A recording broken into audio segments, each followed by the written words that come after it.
All right, Deadly Tarantula Girl coming to you from my indoor studio.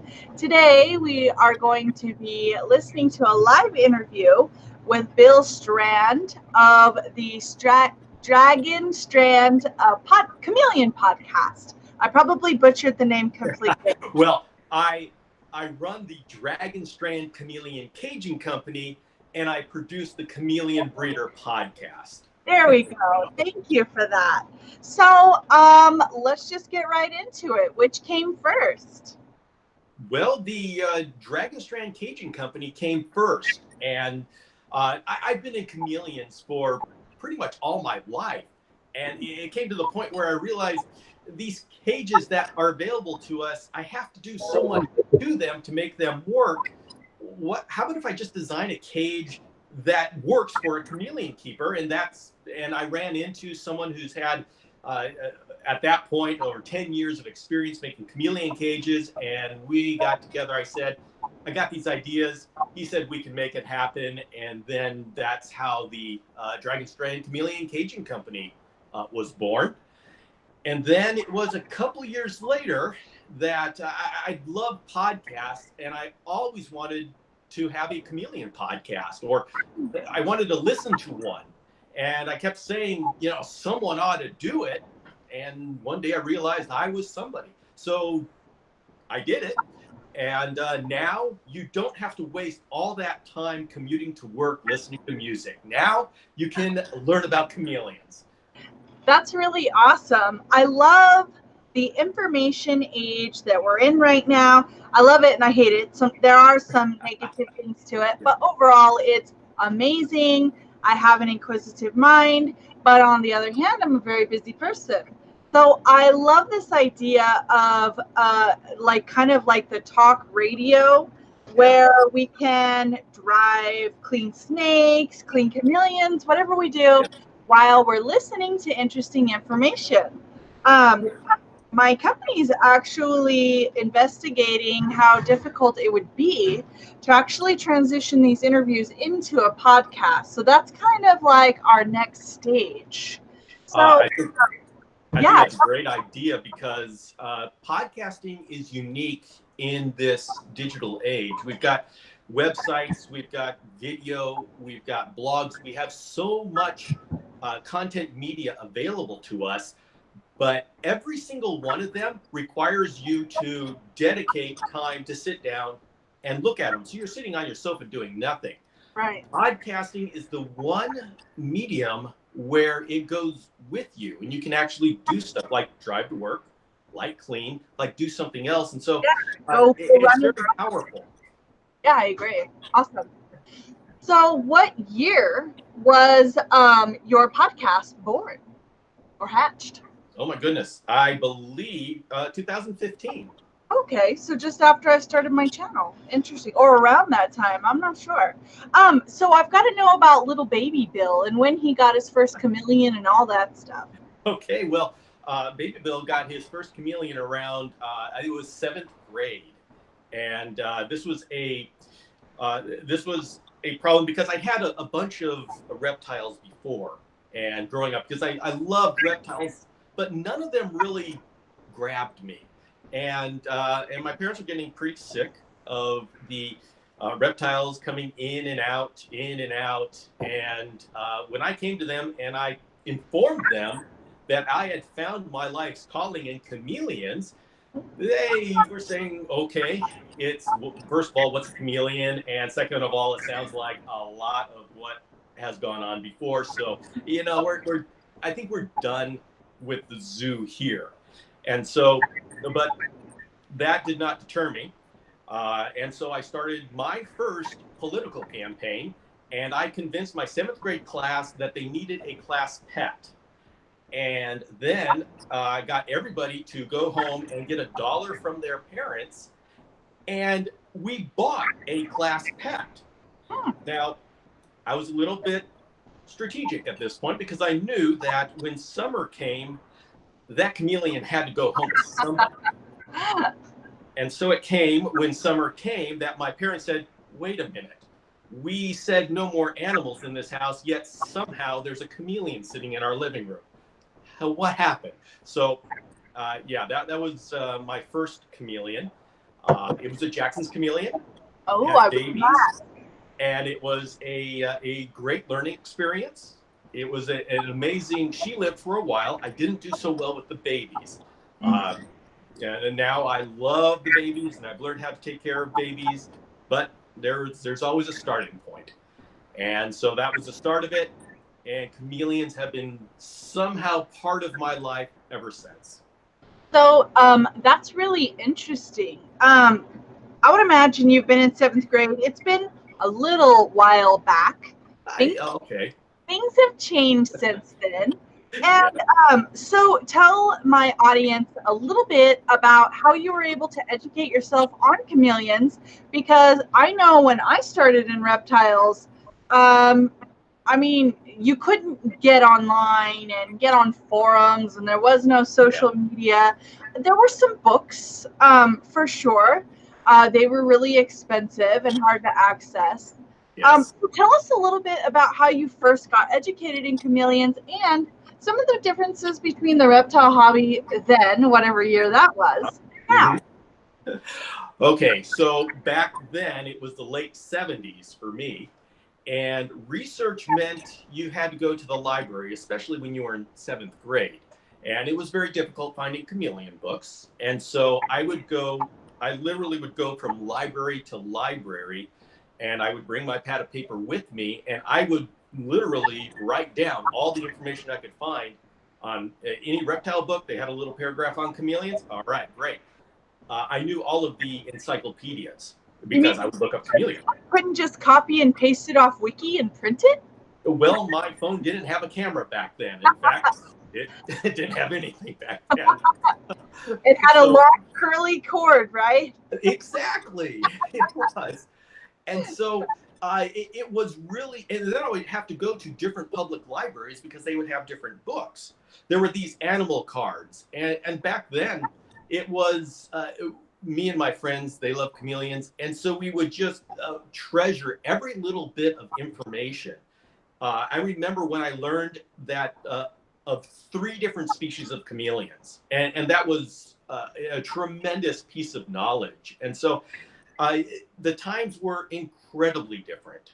And back then, it was very hard to get information. There were a couple of books, but interpreting them was difficult. But as things went on, chameleon people coalesced together. We had a newsletter, a print newsletter called the Chameleon Information Network, and we're starting to get into the 90s now. And then the internet came along, and it's a very interesting what has happened with the internet. Back before the internet, every little bit of information was valuable. And you would sit and you would take every little bit of information and you would think about it and you would figure out how it fit in with all the other information. And so you were a researcher. Right. Nowadays, there is so much information that you become a compiler and you have to sort through all of the information. You have to now be very careful as to what your source is. Because right now with social media, everybody says their opinion. And if you have 10 people that are saying the same thing, you think, oh, okay, wow, everybody's saying this. Well, they listened to one person or they read one person. So you're not getting 10 different pieces of information. And at this point in social media, it's very easy to say, okay, I'm going to go with the person who's talking with me and who's nice to me. So there isn't a whole lot of investigating your source, as in who's really had the experience and knows what they're talking about. And so it becomes dependent upon everybody out there. When you're doing research, it's now important that you look into where your information is coming from, or else you're going to be led down some winding paths. And unfortunately, that's just the way it is. I agree. But I will say, I'd rather be it this way than it was when I was a kid. So I think we've gotten better, and we need to develop different skills. Instead of finding information, now we've got to sort through, and we've got to filter information. Ooh, I like that. I like that word. So, the internet has sort of given every individual a platform. And a lot of people who have a little bit of experience or maybe a few animals often do state their opinions. And some people misinterpret that as fact or expertise. Yes. And so I do think that it's a really important point that people learn to use the internet as a tool to filter, compile, and then filter information. Now, me as a teacher, a lot of times I work with still relatively young, middle school kids, that they get the idea that if they hear something or if they see something, especially if it's printed, they kind of have the false assumption that it's factual, especially if it's written on like an animal forum or something that would appear to be very legitimate. So I do think that it is, you have to be very conscientious about where you're getting your information and figuring out, the actual source of the information. So that's a really good point. Yeah, and also in this, there's a pro and a con to what's going on today. Like with, for example, my podcast. I go and I talk to experts around the world. And I will say that I have changed some of the things that I have done over the last 2 years. And so you have one situation where you can have information bouncing around for a decade and it's old, but everybody's saying it. And then you have a situation like what I'm doing with the Chameleon Breeder Podcast, to where I am constantly every week pushing forward. And this is actually, it's for me. I have this insatiable knowledge, desire to know more. And so I'm pushing myself forward. And so things are changing quickly when you're able to do that, because I'm tapping into people who have done a certain way, husbandry a certain way for 10 years in Europe. And I'm comparing that to someone in Canada and somebody in the United States. And I'm able to put together a picture that was never able to be put together before. And I'm learning things and sharing with my listeners all these new things, but it's so dynamic that, I mean, people who just come in and they hear some of the old stuff, then they hear my stuff, they're going to get totally confused. So we've got that danger as well. Yeah, I definitely agree. So ultimately, technology and the internet definitely has pros and cons, but ultimately, the way it's united, these small niche communities like chameleons, tarantulas, or even reptiles and exotics, I think it's really awesome. It's a net positive. Yeah, it's incredible. I mean, I love that you're at your house and I'm in my house and we're sitting here having a face-to-face conversation. Yeah. And not only us, but everybody else who's listening to the live. And then this video will stay on my channel for anybody who's looking for chameleon information hereafter. Yes. So I definitely consider you a chameleon expert. What's your formal education in? My formal education is in electrical engineering. And so I graduated as an engineer. I worked as an engineer, and I found that I was better. I had a talent of working with people. And so I became a product marketing manager. And that's the guy who, or girl, who is the interface between the engineering world of ones and zeros, black and white, and the real world of people who don't understand black and white. They do stupid stuff and they justify doing it. And I have to make sure that those two worlds fit together. And that's product marketing. Wow. Sounds like a really tough job. I wanted to take just a second to thank some of the people that are watching right now. Saoirse's on, Snake Man is on, Steve Dingman, the Mexican, BJ, Odds Exotics, Derek. Let's see. I think that's all people just chatting it up, and they're talking about how the way things were back when they got started, and they're kind of visiting with each other, and they're saying hello to us, and that you have some really good points, of course. Oh, well done. So I know that you've worked with a lot of different types of chameleons. Are you only working with chameleons now? What's your history with other types of reptiles? I am mainly chameleons. Now, I have, of course, worked. It's really hard to not work with other reptiles. Reptiles are just so incredible, and I've done a lot with Euryplatus fantasticus, the dendrobates, poison arrow frogs, Rhacodactylus, and of course that broke off into a lot of different stuff. I've got a lychee that I love. I've worked with frogs like a waxy monkey tree frog, Bartimaeus, who's awesome, and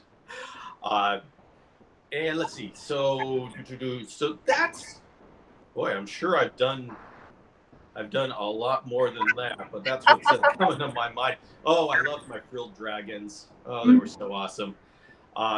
But I have realized that I have to focus, and I decided that chameleons are what I'm going to focus on, and so that has been the prime area that I've worked in, and so much so that I created a chameleon caging company specifically for the needs of chameleon keepers, and I'm working with some rare species and finding out how to care for some common species. It's amazing how much there is to learn in just the common species. We know so little. Oh, that's definitely true. So one of the viewers is on, Saoirse is saying, I can't distinguish a chameleon from other four-legged reptiles. What makes a chameleon a chameleon? So that'd be a good question for you. Pure awesomeness. And Did you hear that, Saoirse? a chameleon it's a very strange animal. It's like nothing else. You got a chameleon that's it's got these eyes that are independently moving from each other. It's got a long tongue. It's about the length of its body. So it can be just sitting there and all of a sudden it's out. It's got a prehensile tail. Their feet are shaped like this so they can grab on branches. And of course, they change color. Now this color change is for mood and for temperature regulation and communication. And so you've got a lizard that literally wears its emotions on its sleeve. And I would say this is probably one of the reasons why it has such great appeal, is because you truly are communicating with your lizard and you know what it's feeling because it's telling you. Yeah, that's really amazing. So I know that you are specialized in some pretty unique chameleons. Tell us a little bit about, I guess we should probably start with basic chameleon care. Okay. Their housing, of course, is very important, which let's talk about that. All right. So when we start with chameleons are like any other animal. They are perfectly developed and evolved to their environment. Now, I'll say chameleons are a little bit more challenging than other animals because their environment is like a snapshot of 6 feet in the air. You've got this edge of the bush or tree, and we're trying to take that snapshot of mid-air and recreate it inside of a cage. So I will say that proper chameleon husbandry is a little bit more challenging just because of where they live. Right. Now, and unfortunately, that means that the chameleons get a lot of very bad husbandry, especially because like pet stores, they have to make it simple, or else, number one, people won't buy the chameleon, or else they just won't understand and won't retain any of what they're being told. So they get a very simplified version of how to take care of a chameleon. And unfortunately, that really falls short of what a chameleon needs. Mm-hmm. Now, my podcast is all about what a chameleon needs. And I just released podcast 113. Wow. So there's a lot to talk about. But ironically, this is actually a very perfect time to talk, because I just released an episode where I condensed, I made a checklist of what you need to look for to take care of a chameleon properly. So you can look at an enclosure and say, okay, does it meet these checklist items? Then you know you've got a good chameleon in enclosure. And I will say that to break it down is that your chameleon enclosure should have 2 zones. One is an open zone where they can be on their branches, they can bask, they can get their UVB. And then there's a very densely planted zone where they can hide. And I'll say that is the number one thing missing out of most chameleon setups, is a place for chameleons to hide. Hmm. And remember, chameleons, they're predators, but they're also prey. So there's something deep inside of them that says, to be secure when I'm sleeping or when I'm not feeling safe, I want to hide inside of a plant. Right. And so for us to truly take care of a chameleon, we need to give them that. And that is the one thing missing out of most chameleon cages. Hmm. Now, we can go into UVB. That's something that's often missing, the correct supplementation. But if you look at the chameleon cage, that the one thing missing is a place to hide. And if you look behind me, surprise, surprise, that's a chameleon cage. And you're going to see that there's a lot of plants in here. This is what I'd want your chameleon cage to look like. Right now, I have a baby Miller's chameleon in that cage, and all of those plants are where the little baby Miller's chameleon can hide when they feel like they want to sleep, they're not secure, or say they want to get, they're done basking, and they just want to get away from the light. And so that gives them all of the choices that they need to choose from, that they can choose from, to take care of themselves. Interesting. So, sadly, and by the way, if you just want me to keep going on, just say, "Oh, is there anything more you'd like to say?" And boy, I would just keep going on. You're like, we'll do an hour on watering, an hour on UVB. Yeah, I know. We could for sure. Chameleons are definitely complicated. And so for those of you here in the comment feed who are asking specific questions about care and things like that, I'm going to be linking Bill's podcast.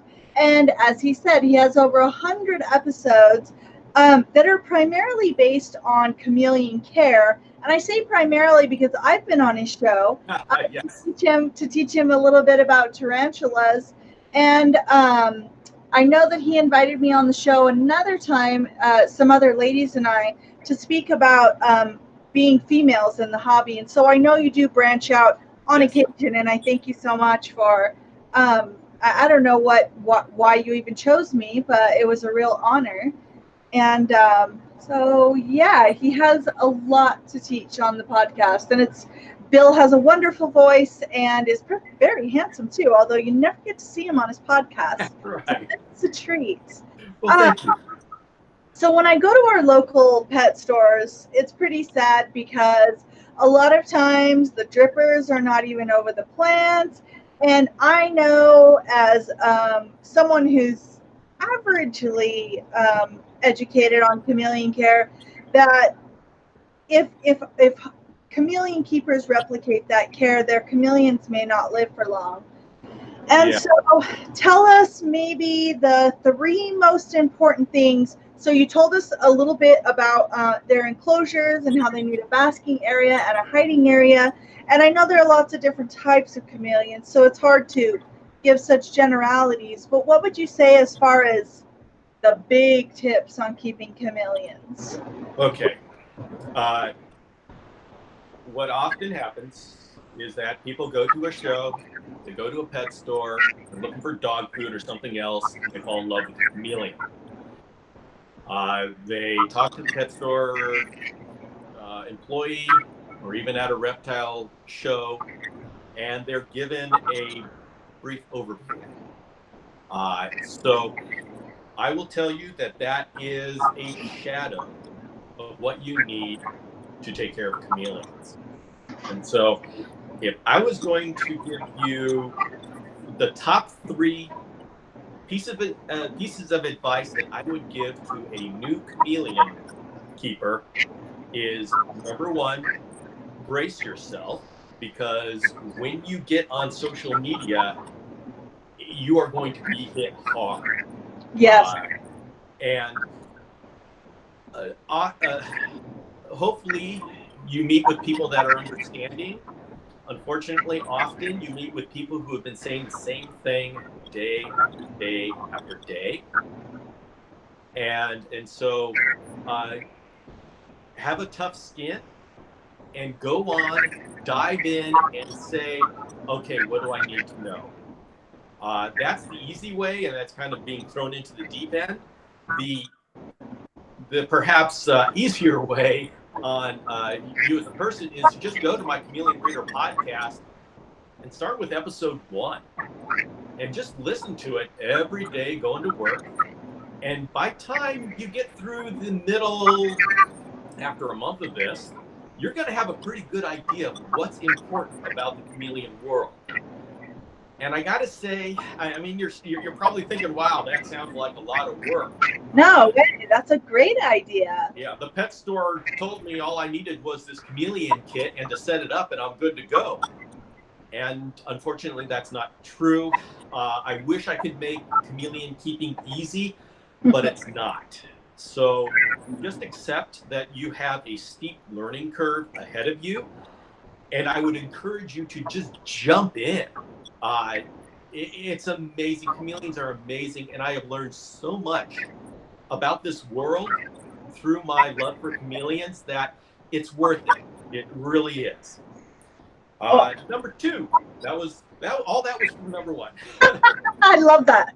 Number 2 is that be ready for it to be expensive. Yes. There, of course, are a lot of people that are proud about how cheap they can make things and what corners they can cut. Don't cut corners. Everything you save up front, you will pay in vet bills or a shortened life of a chameleon. UVB bulbs are critical and not cheap. The right fixtures are critical but not cheap. The right cage, it's critical but not cheap. A misting system, critical but not cheap. There's so many things that are necessary to keep a chameleon healthy, but they're not cheap. Right. And so I know you left the pet store or the reptile show with this cheap $25 chameleon because it was the last day of the show and there was a blowout. People don't want to take their chameleons home. And they sold you this reptile kit for $75 and you're going $100, I'm set. And it's really a cold splash of water in your face when you realize, oh, this UVB is completely useless because what comes with the kit is useful for only 2 inches in front of the lamp. Right. And so all of a sudden you are having to shell out everything and you're starting to think, do I really need to do this? Do I have to? The answer is yes. And if you don't, your chameleon will suffer. So I think that's just a cold, hard reality is that chameleon keeping is not cheap. Those of us who have been doing it for years and years and years, we know how to pull it off so it can be cheap. And so when you get to social media and someone's bragging about how they did a chameleon setup for $50, there's a lot more to that story than just shelling out $50. There's a heck of a lot of experience that went into knowing how to do that. And I will say, I don't do it cheap. I consider chameleons a luxury. and I consider it my passion, and I know to do it right, I've got to invest. Mm-hmm. And there's just no way around that. And let's see, that's two. Oh, and what would I say for number three?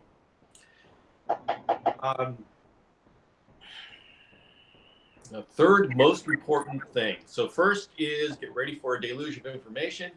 The second is that it's expensive. And I would say the third is go captive bred. Oh, yeah. Captive bred baby. I know the adults you see at the show they've got the horns, they've got the colors. It's incredible. They're impressive. Wild-caught chameleons they're hard to acclimate. They're expensive to acclimate. Your first vet visit is going to wipe out any savings. And I will say a captive bred baby done by a reputable breeder, not somebody who just brought in a chameleon and it just had babies and, oh, okay, now I'm selling babies. I'm a chameleon breeder. I'm talking about somebody who's established and you know that the parents have been taken care of, that the nutrition that the parents got, the care that the parents got, because that's where the baby starts. So you know that parent produced a healthy baby. And then you get this baby at 3 months. If you go with a reputable breeder, not only are you getting a baby who's been born into captivity, and they know that these hairless apes walking around mean food, and so they're not going to eat me. They're used to being in cages, and they've been given great nutrition. And finally, if it's a reputable breeder, you have somebody who's going to be there to answer your telephone call and to help you through each and every step that you didn't think to ask. And maybe it's on episode 75 of the Chameleon Breeder Podcast, and you're only on episode 50. Well, you've got somebody to call, and they'll help you through each step. So let's see. I've got, what was number one? Get ready to learn a whole lot. Number two, don't cut corners. Go ahead and spend the money up front, or else you're going to spend it on the back end. And number three, captive bred from a reputable breeder. Yes, I agree with you 1000%. So there are people in the comment feed, and one person is asking if chameleons like to have a waterfall. Oh, well, chameleons, they don't do much with waterfalls except poop in them. We as chameleon keepers, over the ages, every single one of us has tried to put a waterfall in a chameleon cage because we humans love waterfalls. Yeah, the daytime. Chameleons. Every one of us has finally realized it's not worth it. Just crickets jump into it. They die in it. Chameleons love to poop in them. And so the amount of work that it takes to keep that waterfall healthy and clean vastly outstrips any sort of joy you're going to get out of it and any sort of benefit the chameleon's going to get out of it. The chameleon's not going to get any benefit out of that.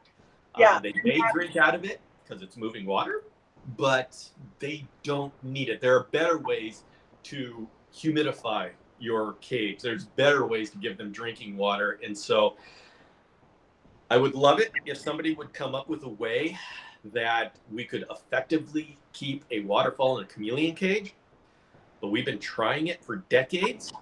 And so unless you have come up with a different way than anybody else has been trying over the last 20, 30 years, I'd say just don't do it. At this point, don't do it. If they had like a huge terrarium with like a waterfall with fish or something, I don't know, like some kind of bioactive sure. I mean, it can be done, especially if you have a room, say you have a room size enclosure. Definitely it can be done. And you've got a larger system that you're working with, and you've got filtration in there, you've got the fish, and the chameleon is not so near the waterfall as if he was in a like a 2x2 by 4 foot cage. Right. That's a very small area, and trying to keep a waterfall in that area is going to be problematic. and a lot of work. If you have a room size enclosure, which is awesome, the chameleon is not sitting right next to the waterfall. It's part of a larger ecosystem. And yeah, you can definitely make that work. Awesome. So that's just the key to having a waterfall. Be a billionaire, buy a mansion, have one room be your chameleon room. You know. I think we're onto something here. All right. So speaking of waterfalls and caging and whatnot, tell us what your favorite products are and the companies to get those. Obviously, Chameleon Caging. You're the guy. You're the guy. Well, we'll go ahead and we'll get that out of the way. Okay. Caging. Caging. Yeah, I started the Dragon Strand caging company, and it's the only caging company by somebody who actually keeps chameleons day in, day out. And I make these cages are made in the USA. It's a small company, so those of you who are going, oh my gosh, he charges so much for shipping.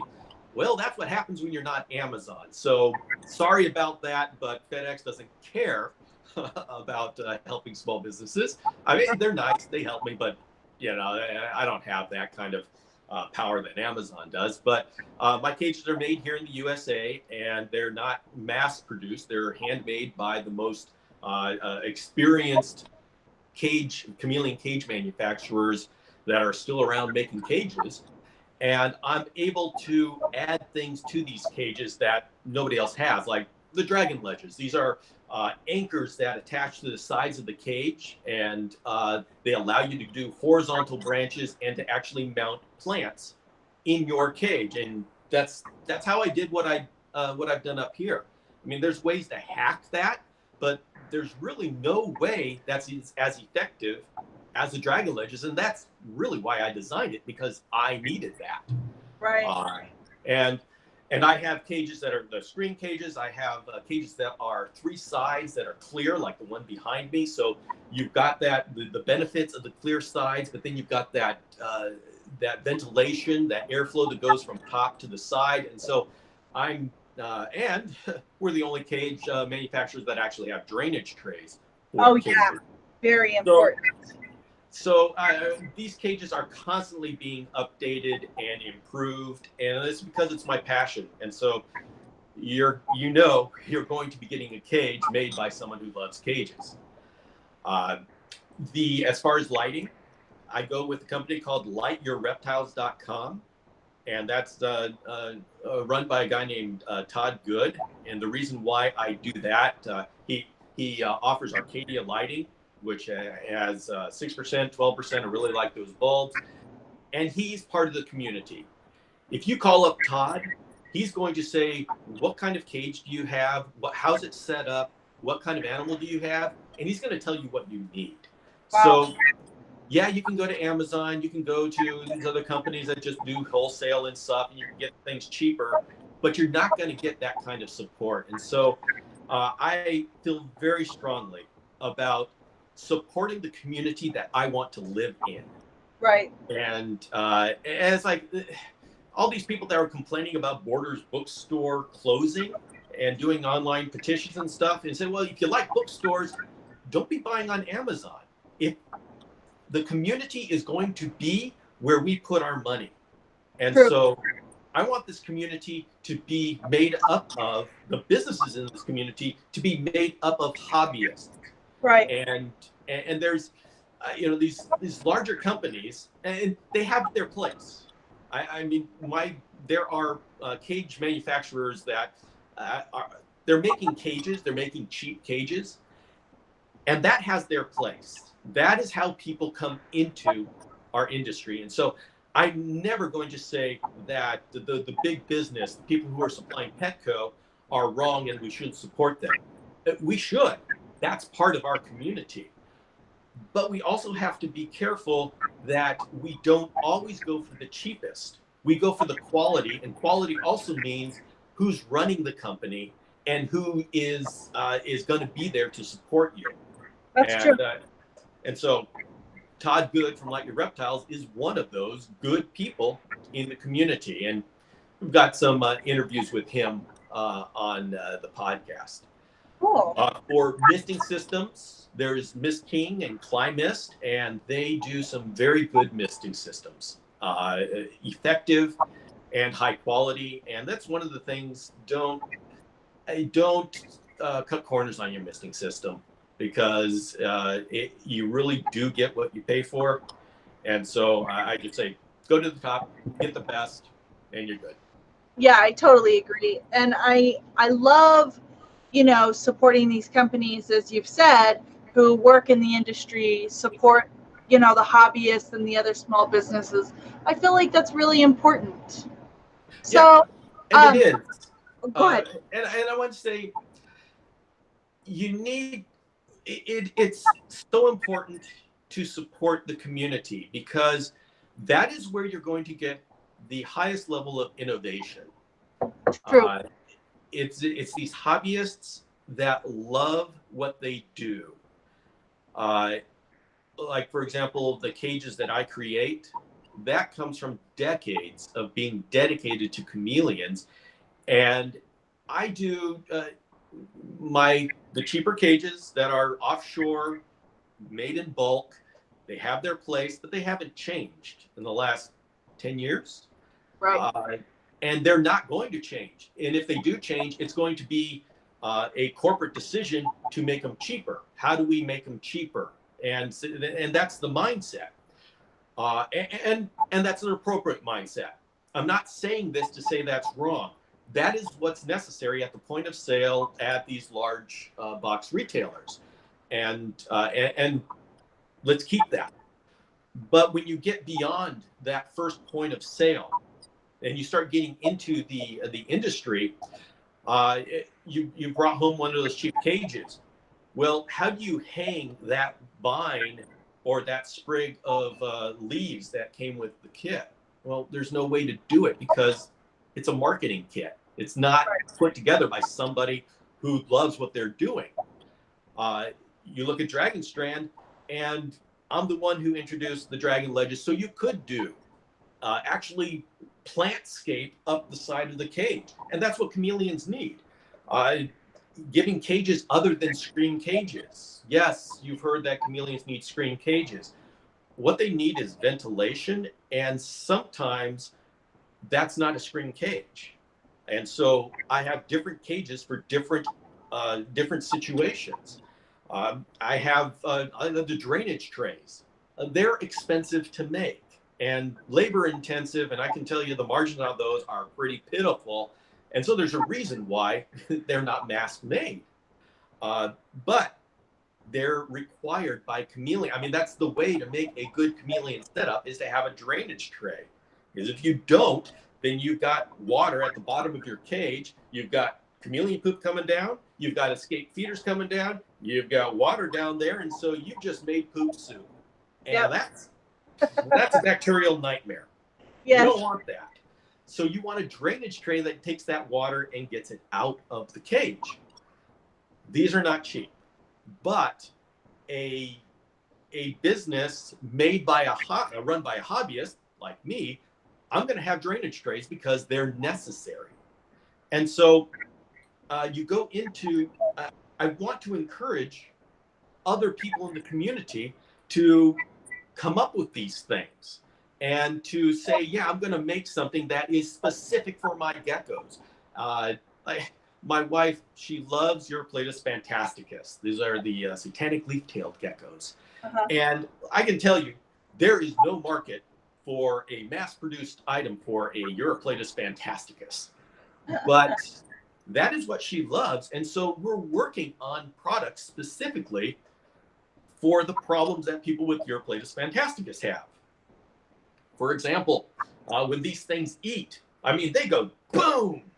And if you have a feeding dish, well, they're going to hit against a hard plastic surface. Well, how do you make a soft feeding dish? I can tell you, you're not going to see that on the shelves of Petco, because it's going to be expensive, and who in the world cares? Well, but you will see it if a hobbyist does it. My wife, she doesn't care how many she's going to sell. She just wants them for hers. Right. And, if we come up with something that's actually manufacturable, maybe we'll sell it, and other people who have that same problem, the other 50 people across the United States who care enough, it'll be a product that they need. But we have to encourage the hobbyist community to actually make stuff. And I got to tell you guys, whenever you see a hobbyist make something and then they charge shipping that is like $15, $16 more, like case in point, my the feeder run cups that we do. We chameleons like moving food, and so doing a simple cup doesn't cut it. We need to have a back to the cup that has a surface that the insects can run up. Well, we've got some guy, Nick Barden, Full Throttle Feeders. He makes an excellent feeder run cup, and they're somewhere between $10, $15, but the shipping is $17. And I go online and I see people complain about, oh, I'm not going to pay more in shipping than I pay for the actual product.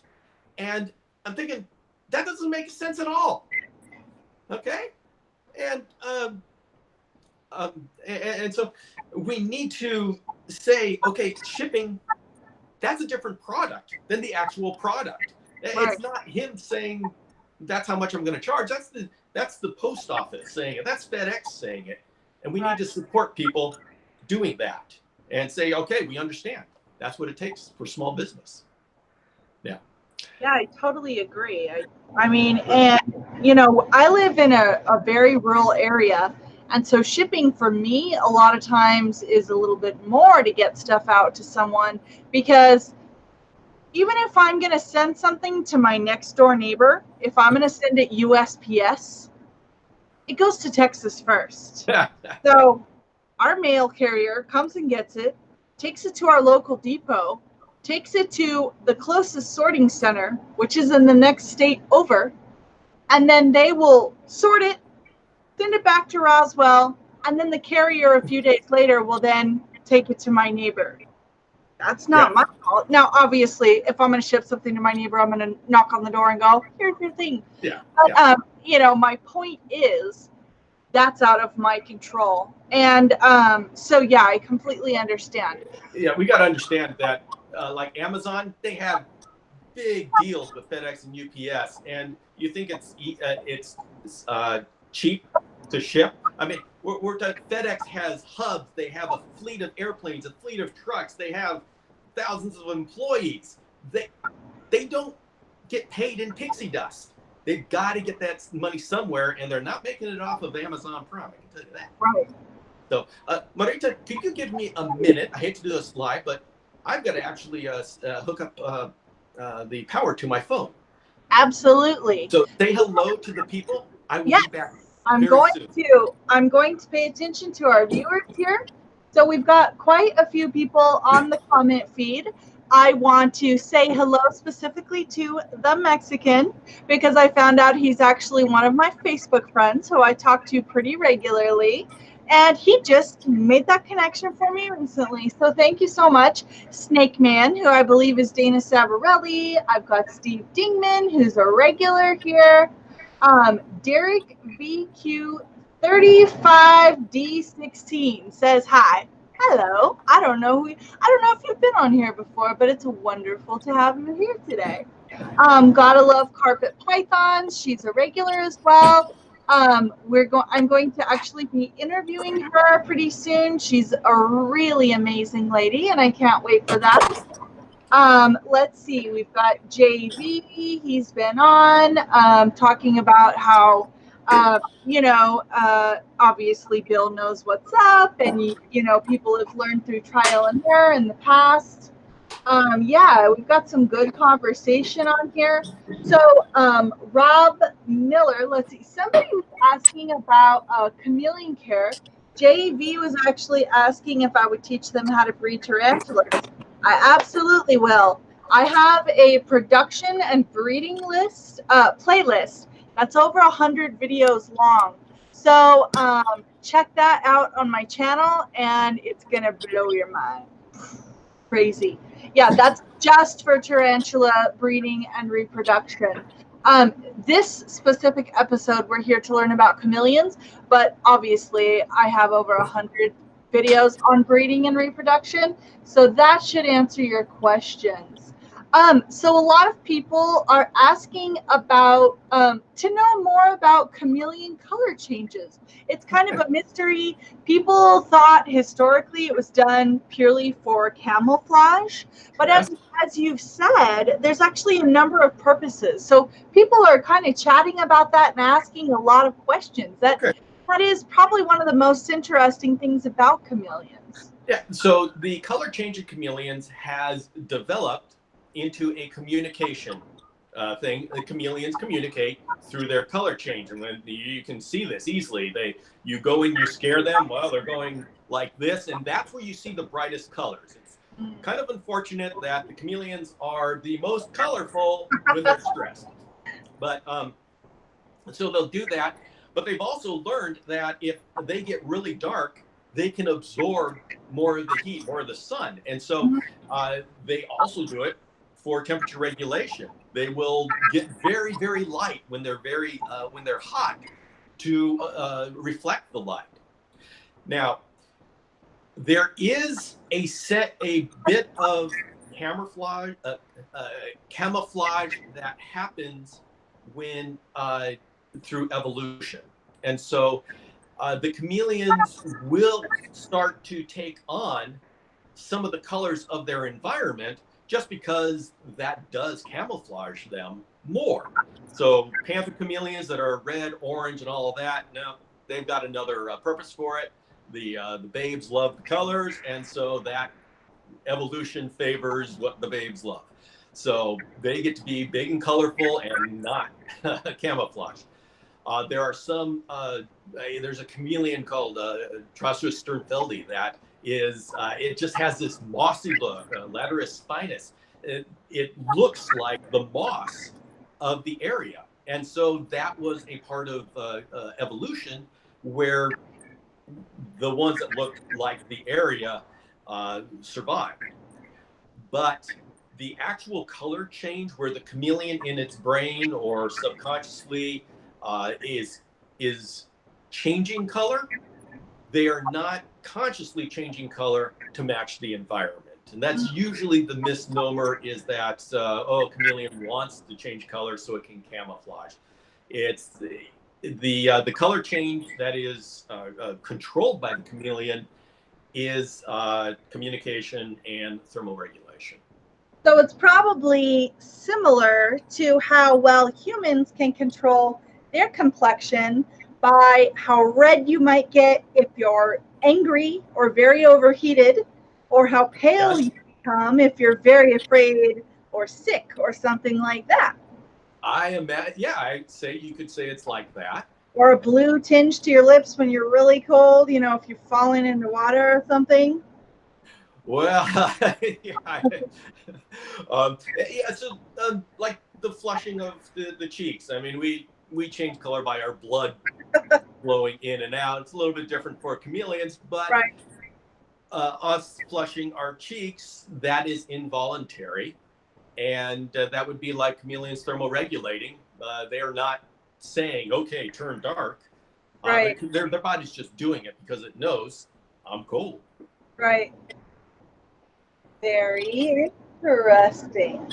So you're keeping some really amazing species of chameleons. Tell us about all the species that you're keeping right now and what you've got going with your projects.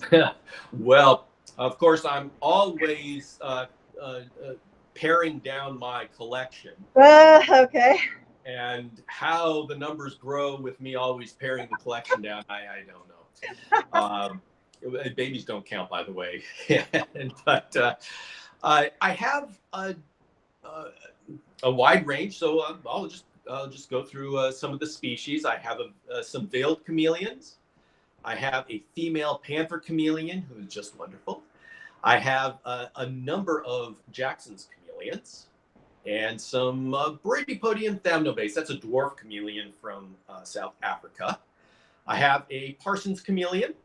Ooh. And I have a Kinyonga multituberculata, which It's a chameleon from Tanzania. I'm not sure what the common name is, and that's he's special. He's been with me for 8 or 9 years now, and as far as I know, he may be the last one in the United States. Kind of sad. Not familiar. Yeah, the problem was that it was a chameleon that was imported in mass, and so it was actually a $35 chameleon. And the thing is, nobody's going to breed it at $35 if the wild caughts are $35 because our community always, for some reason, we do not value what's valuable, and it's always about the dollars. And so we had somebody who bred multituberculata, and they're wonderful little creatures, but people wouldn't buy it for more than the wild caught. And you can't, I think $150 is the cheapest that you can breed a chameleon and sell it and break even. And right. that may even be conservative. Oh, yeah. And so if you come up, like I'll say right now, I'm breeding Jackson's chameleons, and I breed the bloodlines from Kenya, and so they're much rare. But the ones from Hawaii, which are coming in, yes, I know they're illegal to come in, but somehow they're everywhere. So, stop telling me it's not happening. But those are cheap.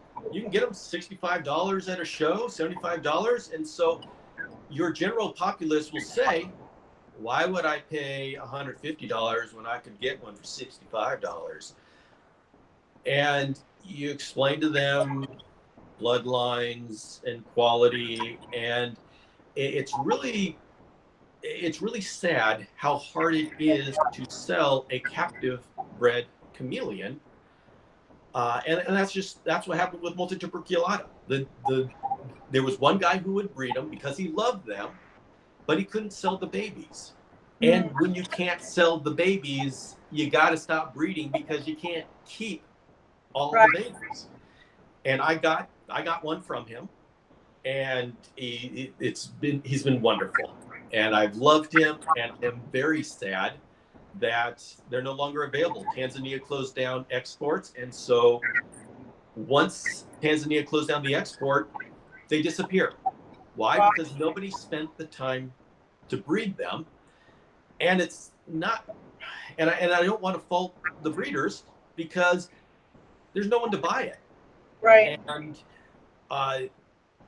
that may be changing because very few countries still export. Right. Madagascar has closed down. Tanzania has closed down. Cameroon is letting a little bit out. Kenya lets a little bit out. But our choices are drastically cut down. And I'm thinking that may be good, because now people won't have so much distraction. They won't have so many species to choose from. And maybe we can do more focusing on a species. Unfortunately, the time to establish a breeding group and establish a species in captivity is when they're plentiful and cheap. That's the time to do it. Yeah. Don't do it when Tanzania is closed down and then you found the 5 that are left and say, yeah, I've got a breeding group. No, it's done. It's over. Yeah, you've prolonged the inevitable, but they're gone. And there's so many species that are no longer available to us. And it's not because we can't breed them. We did breed them, and just nobody valued them until they weren't available anymore. Right. I know someone who bred, there's a very small subspecies of Jackson's chameleon, the Maramontanus. I know someone who bred a bunch of them, and, well, he just couldn't sell them. Now that they're not available, people are just clamoring, saying, oh, I wish I could find them. Yeah, well, now's not the time to do it. And unfortunately, you can't just artificially create that dynamic. Right. I'm trying because this a hopeless idealist. I started the Kenyan Xanth project Trioceras jacksoni xantholophus. That's the yellow-crested Jackson's chameleon. That is the most common chameleon that you see at the shows, pet stores, everywhere. And you see them because there is a feral population on Hawaii. But that population is made up of, at most, 36 individuals. So you've got over 40 generations from that bloodline. And we have no idea what the sex ratio of those 36 individuals, how many went on to breed or what. So we don't know how closed this genetic bottleneck is. But we are seeing the effects of that. And anybody who says, hey, I want a Jackson's chameleon with straight horns, can you get me one of those? Well, that's because the horns have started to go wonky, and the size of the chameleons have been getting smaller, and that's because of the genetic bottleneck. And we're still learning more about the dynamics of that. But if you go back to the Kenyan stock, you don't have a problem with horns going off in different directions. They're pretty much straight. Now, it's not 100%. Yes, there's Kenyan that have the horns going off in different directions. There's straight horned Hawaiian. But we're talking percentage in the population. And so I've started with a handful of people, the Kenyan Xanth Project, where we brought in a bunch of bloodlines from Kenya. And we're trying to establish that in a breeding group, enough of us that we can have a store of these Kenyan bloodlines of the yellow-crested Jackson's chameleon in the United States. And so when somebody finally shuts down the importation from Hawaii, it's illegal, but somebody's sometimes going to shut it down. Who knows how long we're going to have them come in from Kenya. When all of that is shut down, then we have a breeding, a source of breeding stock here in the United States. And it's difficult because we've had so many of them for so long that people are just so acclimated to them always being here. Right. And it's going to be, it doesn't take a whole lot for that to all of a sudden be shut off. And then within a year, it's amazing how quickly all of that species of chameleons just disappears because people didn't really try to keep it. And it was just a transitory one. It's so cheap. Why should I keep it? And so within a couple of years, they're pretty much gone. And so I'm attempting this right now. But of course, me and the people doing this, we're running into the problem of, well, why would I pay more, $150 for a chameleon I can get for $65? And so it's a lot of education. And at this point, it's a lot of a labor of love and passion because that's my favorite chameleon. I don't want to lose it. I want to keep it going. And so, yes, that I have a great deal of the Kenyan Xantholophus Jackson's chameleons in my collection. So that's my main focus. Interesting. And okay. And then, of course, I have the Machacos Hills Jackson's chameleon. That's another subspecies of Jackson's chameleon. They got a whole lot of babies sitting out there being real cute. So how do the different subspecies of Jacksons vary in appearance? Because I'm not familiar with all the subspecies. Oh, yeah. Well, that is a mess. Okay. There is officially 3 subspecies. Okay. There is the largest one, Trioceras jacksoni xantholophus, and that's the one that everybody knows about. It's the largest. It's green. It's got the yellow crest and those impressive horns. Wonderful chameleons. And those are from Kenya. And then there is the smallest is Jacksoni maramontanus that comes from Mount Meru in Tanzania. And then there's the middle one called Jacksoni jacksoni. And that is the problem child because everything else is stuffed into Jacksoni jacksoni. And you just look at that and the scientists we know that there could be 7 different subspecies or even full species that are right now under Jacksoni jacksoni. So it's a taxonomical can of worms, and that some scientists has gotta sort out. And so we're waiting for that to happen. But there's so much variation within that subspecies that I mean I don't know what to say. But But the most common one comes from the Machacos Hills, and that's the colorful one that's got the yellow across the flank. It's got the blue in the cheeks, and it's got wonderful greens. And so we like to call that the Machacos Hills Jackson's Chameleon, just to differentiate it from all the other Jacksoni. So, do you have a website where you sell your chameleons, or how do you sell your animals? Right now, I do have a website that I'm going to start listing these Jackson's Chameleons, and that's jacksonschameleon.org. And so I built that website to be a resource for people wanting to know about Jackson's Chameleons, and also for it to be the hub for this Kenyan Xanth project. And so if anybody wants to know about Jackson's Chameleons, go there. And we have a Facebook group attached to it, so you can actually go to Facebook and ask questions. And I'm going to be opening up a breeder's corner there. And so people that are doing Kenyan bloodlines you're going to be able to find babies from Kenyan bloodlines there. And you're going to find, yes, the babies are at least $150, and if they're older, it's going to be $200. And so expect there to be captive bred prices on your Jackson's Chameleons, but you're going to be getting the absolute best quality Jackson's Chameleons. And really, it's up to me through my podcast and through I've got a video channel here on YouTube. It's up to me to explain to the community why that's important. And I know people are going to be sitting there, why should I pay more? And so I've got to increase awareness about why it's important and what the benefits are of getting a captive bred baby and growing up with that baby. And so, yeah, I've got some work to do too.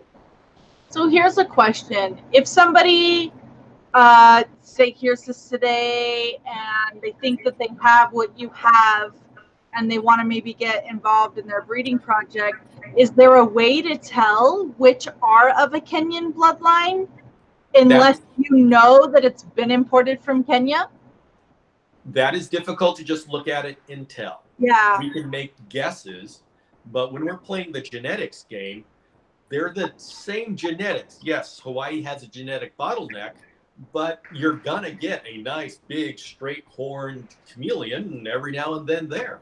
And so it's very difficult to look at it. You have to know where it came from. Okay. And so the people, if you got a Jackson's Chameleon and you don't know where it came from, it probably came from Hawaii, because the Kenyan imports are few and far between, and you've got to know who. It's special reptile importers. So if you got it from the importer, then you can know it's Kenyan. If you find it in the pet store, it's not going to be Kenyan, because there aren't enough people breeding them at this point for them to be widespread. And pet stores are just going to get the cheaper ones. I mean, if you got it for less than $100, it's not Kenyan. It just and that's in the United States only, actually. If you're in Europe, well, then it's Kenyan. You just get the Kenyan. You guys are lucky. Here in the United States, we do have a little bit of confusion, and we got to be careful. Interesting. So I do want to add, some people think that, okay, I'm going to get a Hawaiian animal and I'm going to breed it with a Kenyan animal. And I say, just don't do that. Don't make these hybrids. If you're going to breed, get Kenyan bloodlines. Now, do you actually consider that a hybrid and not an integrate? Because are they the same species? They are the same species. And so they're going to breed just fine, and they're going to produce a chameleon. But it's frowned upon because you are trying to preserve that Kenyan bloodline, and it is scarce in captivity here in the U.S. Yeah. I mean, it's like panther chameleons. You've got different color morphs of panther chameleons. There's nothing wrong in combining two of those morphs and mixing the bloodlines and coming out with a different color panther chameleon. But what it does is it means you can never get those genetics back. Right. And so you got to be careful with what you're doing. In panther chameleons, it's a little bit different because you sell it as a cross. And so anybody getting it will get it for the pet potential. And they're aware. Yeah. They know what they're doing. With Jackson's Chameleons, we don't have that. You can't look at it and say, okay, yeah, that's a cross. What you're going to be getting is watered down genetics. And this is something that is, those of you dedicated to chameleons, I mean, this is a passion project. And so it really relies on you wanting this. Not, there's a number of people out there that say, oh, it doesn't matter. Okay, that's fine. You don't value what we're trying to do here. But there's a certain number of people that value those bloodlines, and we want to be careful about it. If you don't care about it, then leave us alone. Let us do our project. Let us value those bloodlines and those horns. Just sell yours as Jackson's Chameleons and say they're mixes or whatever you're going to say. But those of you who value it like I do, we want to keep it as pure as possible. So, question: this Kenyan project that you're working on, I'm assuming a relatively small group that you guys are working with. Do you have concerns that it's going to ultimately have the same effect as what happened in Hawaii with the very close line breeding, with the bottleneck?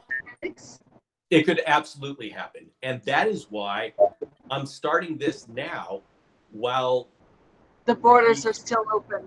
We can get them in. And we're going to be, it takes a special person to value this and to decide that I'm going to breed this, even though I'm going to be constantly hit by people saying, why is it so much? I don't want to pay that much. So It's got to be a special kind of breeder that does this. And so this project will pick up a couple of breeders a year, a handful of breeders a year. Even if we just get 3 or 4 breeders a year, but they're dedicated, and then we can do this. If we're lucky, maybe it's 4 years until it's shut down. And then that's a pretty good base of breeders with unrelated bloodlines. And then the Kenyan bloodlines, the Jackson's Chameleons, can continue. And so that is definitely a problem. And that's why we start with a chameleon that is readily available, relatively cheap right now, is so we can get those dedicated, passionate individuals who are in it for the long haul, even though they're going to get slapped around at the beginning. Right. So someone in the comment feed was asking, wild caught, are they legal or are they on the endangered species list? I think they're asking about the Hawaiian or maybe the Kenyans. I'm not sure. The ones in Hawaii, the Hawaiian Fish and Wildlife would love to kill them all. And the reason why they don't let exports go out is because that encourages people to use Hawaii as a breeding ground for chameleons. And people have already released veiled chameleons there. And so these are invasive. And so they don't want to encourage it. And they're actually trying to kill them. They're coming up with different ways to destroy all of them. And, how do you do that without destroying the rest of the wildlife? So it's a big debate. But so they want to kill the Hawaiians. In Kenya, they are not endangered at this point, and so and there is a danger. I'll say there's a problem that subspecies are not recognized. It's CITES, the organization that says, okay, this is the quota for export. They just look at the species level, and so we really do need to. We need to analyze the Maramontanus that are just this isolated population. And then the Machacos Hills, that's an isolated population. All of these are isolated populations. And so when you take them as just a species, it looks like, oh, they're all over the place. But that's not the case. And Right. so there is a lot more work that has to go into evaluating which one of these are endangered. And but at this point, the Jackson's chameleons are not the ones of highest concern as far as chameleon species. Interesting. Now, I know that the chameleons are an invasive species in Hawaii, but on the other hand, I know they're not indigenous, but after a point, I feel like these invasive species that are non-indigenous, they do ultimately become a part of the ecosystem. So, and this is just a wild idea, but let's just say the government of Hawaii was able to eradicate them. What effect do you think that that could have on their ecosystem at this point? Because they are, I mean, Well, they are out in the environment. at this point, the concern is what they eat. And there's some snails that are going extinct, and the Jackson's chameleons are blamed. Some people question whether that's the case. Some people question whether taking away that snail may be on the road to extinction no matter what, even if they Right. killed all the Jackson's chameleons right now. So there is debate as to what worth there is in destroying all the Jackson's chameleons. But like I said, it's debate, and you can say everything has been introduced to Hawaii. At what point do you decide that it's native and everything else after this point needs to be destroyed? Mongooses, who knows? It's the naturalists will have to debate that and make decisions. I mean, there's really no way to know. That, people could theorize, but there's really no way to know unless it really does happen. So, I don't know. I mean, I just happen to think that they're such an amazing, incredible animal. There's heartbreak for me when I think about people trying to kill them, just like it hurts me when I know there are people who cut the heads off of snakes when they see them or run over turtles. I mean, it's an animal I love, and I just have a hard time kind of digesting that someone could do that in good conscience. I understand that the government of Hawaii doesn't have malicious intent. Mm-hmm. Their ultimate goal is to preserve their home, their environment. They're trying to preserve Hawaii as we found it. Right. And I think that's something about us humans. Once we find it, then we want it to freeze. Well, okay, we want to totally clear cut it and take all of the resources, and then we want say, but we would like it to freeze. Yes, I heard the phrase "rape the environment." Take everything that we want from it violently, aggressively, and then let's let it be. Oh, why did it change? Oh, whose fault? Madagascar is going through that right now. Yes, you can just see it burning, and you can see it bleeding into the ocean, and that's not stopping.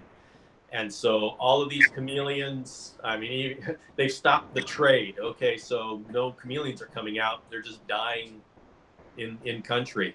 And so until we protect the home of the chameleons and all the other animals, it really doesn't matter what else we do. It's got to start with protecting the environment.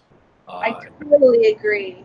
I don't have any genius way of solving that right now. It's got to include all the people that are there, and we can't just tell them, hey, we decide that we don't like what you're doing with your country. It just doesn't work that way. So there's a huge crisis in Sri Lanka right now with them having closed their borders. They're no longer allowing the exports of some of the tarantulas and stuff like that. But on the other hand, they're struggling to protect their environment. And I understand that the welfare of the people should probably come first. But on the other hand, if the people lose their environment, lose all their natural resources, ultimately they're not going to succeed either.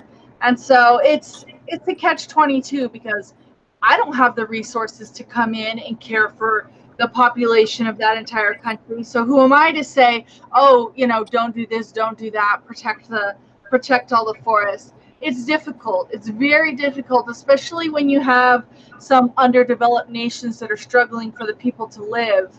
And it's a complicated battle. Yeah, and I would say maybe we need to change the way we think and not think that the needs of the humans need to come first. And that hits home when we apply it to ourselves. Right. And so we say, you guys should leave the forests alone. Well, maybe we shouldn't be using plastic. So what are we willing to do if we want to talk so big about saving the environment in Madagascar and saving the chameleons? Well, what are we doing to change our lives? And so it becomes a much bigger question.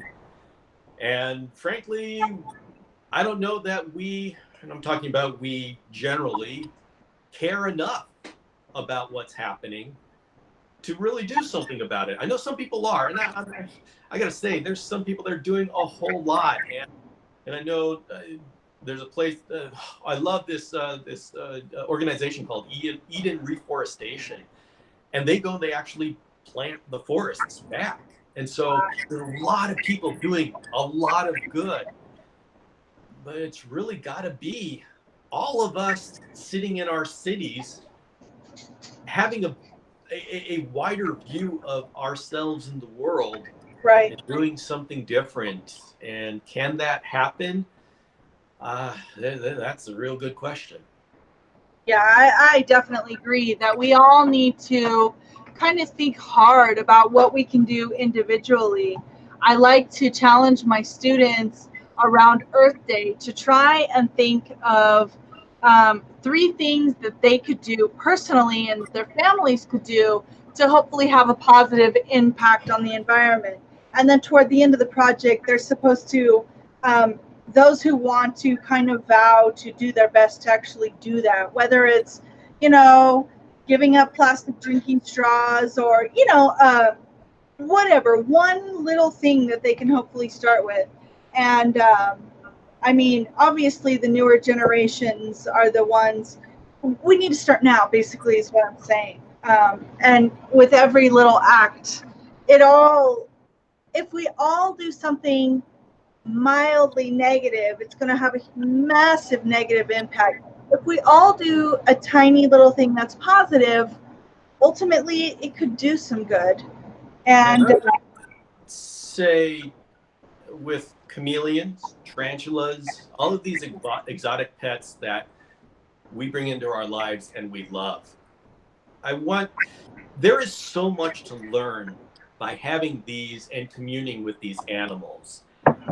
And say, when I bring a chameleon into my life, I learn about that chameleon. And I encourage you, if you have a chameleon or tarantula or anything, learn about that animal. Start learning about where that animal lives. I got to tell you, this awareness in the chameleon community about Madagascar and what's happening in Madagascar, and supporting Eden reforestation in planting trees, that's because we got a chameleon. And we didn't say, okay, it came from the pet store. It came from Madagascar. Well, where in Madagascar? And then we start talking to people. And I can tell you the only reason why 75% of the chameleon community can point to Madagascar on the map is because they got a chameleon.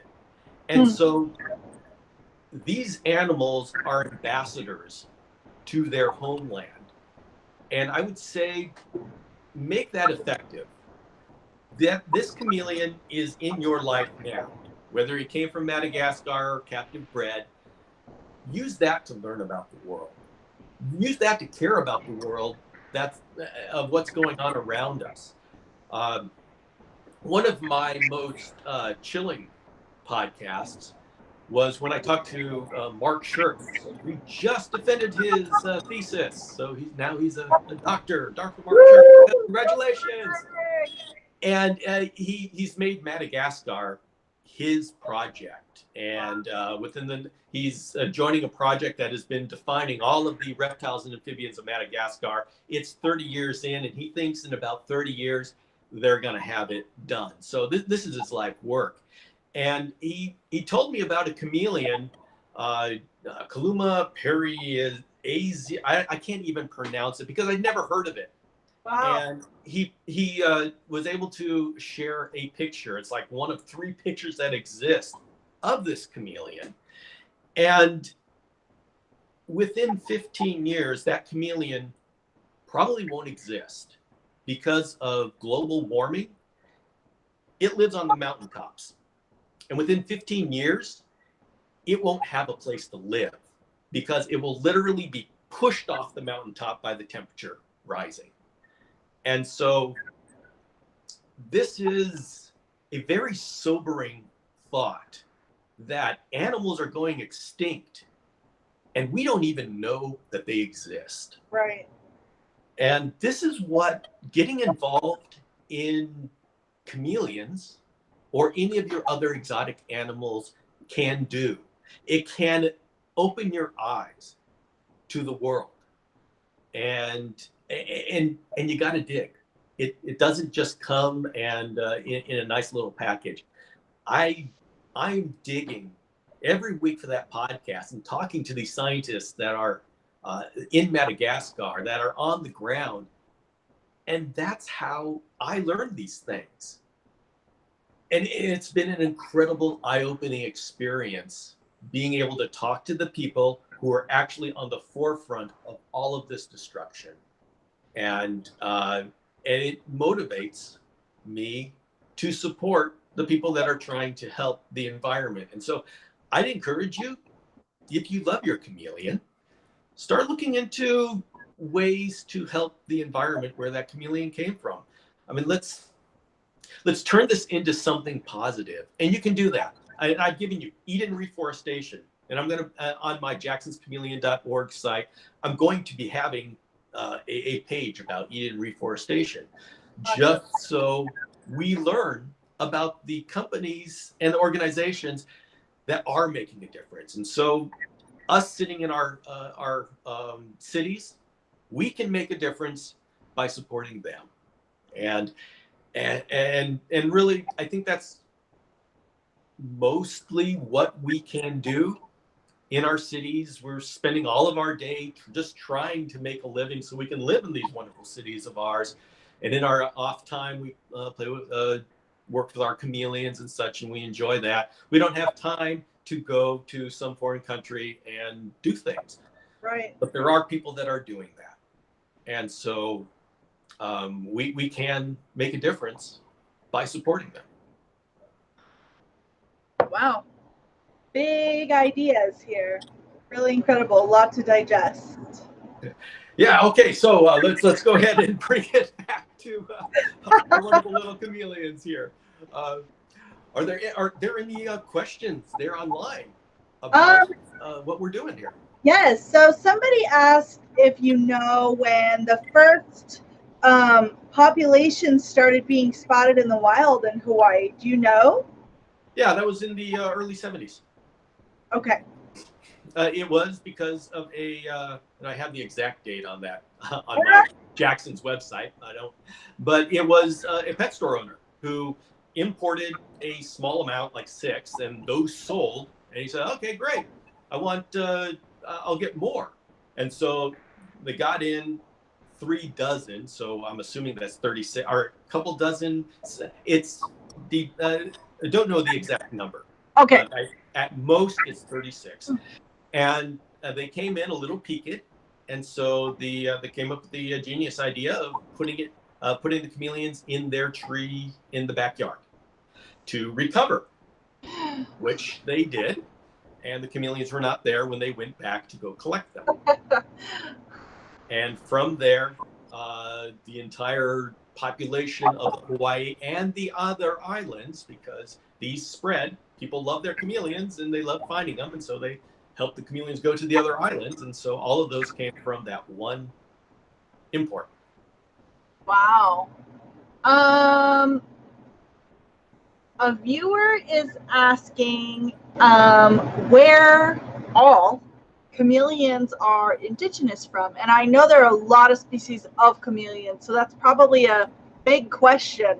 That's okay. I've got big answers. Good. I knew you would. So chameleons are indigenous in Africa, Madagascar, all the way to the Seychelles Islands, and even in India.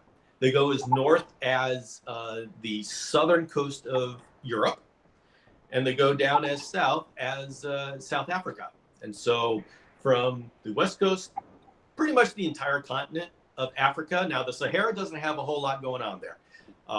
But the Namib Desert down south has a chameleon species that traipses across the sand dunes, Namaquensis, on the Namakwa desert. I think it's a Namib Desert or Namakwa, whatever. And so it actually is a species of chameleon that walks on the ground and runs across the sand dunes, and it'll eat venomous snakes and scorpions, and it's a pretty tough customer. And so from the deserts all the way to the tops of the mountains, to where I talked to Jan Stapala.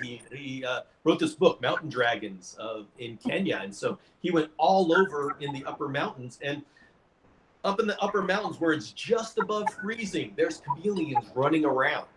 And so they are from the desert to the humid jungles, to the colder mountains, and to the freezing mountains. There's reports of chameleons traipsing around the snow, and so they're from all over. Well, at least in the old world. There's none in South America or. Wow, that's really incredible. Now that I had no idea about. I did know there were like Saharan species, but I didn't know that there were mountainous cold dwelling.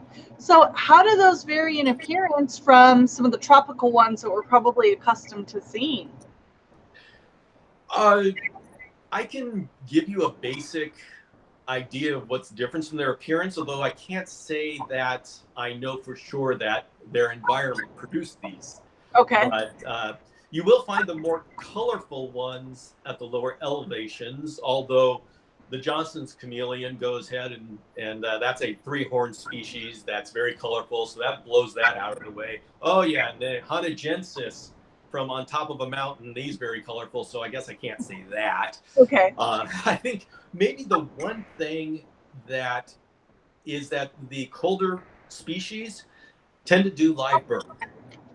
And that's because it's more difficult to get eggs to hatch when it's very, very cold. And so the mother has developed live birth, and so she can warm the babies by basking. Interesting.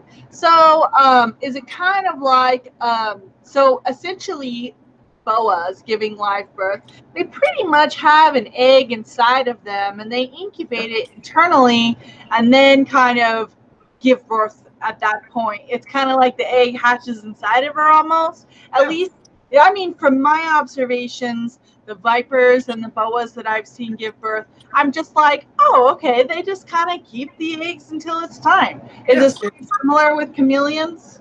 Yeah, and you can see a progression.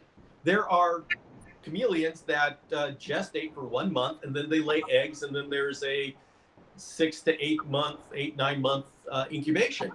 And then like panther chameleons. And then you go to quadricornis chameleons that are a little bit higher up in colder altitudes. They hold on to their eggs for many months. So they gestate 1 to 4 months. I mean, there's even a variation there. And then the incubation is shorter. And so you can see these different tiers to the Jackson's chameleon that just it gives live birth. So they keep their babies inside, and they develop totally inside until they're ready to give birth. And so we see that nice gradient. It's kind of interesting to see that. Interesting. Now, is it parsoni that take almost like 2 years to hatch? Yes. Now, the longest incubation, do you know? That is the longest incubation that we know of chameleons. We've been paring that down I don't think anybody truly believes that they take 2 years in the wild. It's just got to be something in our incubation, because it doesn't make sense to have an egg wait 2 years to hatch. Generally, eggs are laid at the end of the wet season, and then they incubate for the amount of time that the dry season is, and they time it so the eggs hatch when the wet season starts, and there's all sorts of food all over the place. That's the way it works. And so it just doesn't make sense that a chameleon would bypass a wet season and wait to the next wet season. So we're pretty certain that it has something to do with our incubation. Now, so are there any theories on what that may be? Yes, diapauses, and those are a point where the eggs go through a cooler temperature for a little while, Uh-huh. and that calibrates the egg. Yeah. Okay. The egg says, "Okay, I'm not going to develop until this cold period breaks, and then I'm going to go into development." So I think we've gotten to about we've been working with 2 diapauses, and that's been able to get the time down for incubation for Parsonide. But I think everybody agrees that there's still more work that we need to do. So how cool, you're saying 2 diapauses with a single nest of eggs, a clutch of eggs. How cool are they getting? And then how warm are they getting? Oh, I have that formula written down somewhere. I'm not sure, because I haven't done that. There's a number of people in the community who are dedicated to Parsonide, and actually I'm going to be, I've got some interviews coming up. So we're going to be talking about Parsonide on the Chameleon Breeder Podcast. Yay! But it's going down into like the low 60s. Uh-huh. So goes to the 60s and up into the 70s. And so within that range, we're not talking about freezing these things out. Interesting. But it's just trying to reset the egg and get it to develop as it should.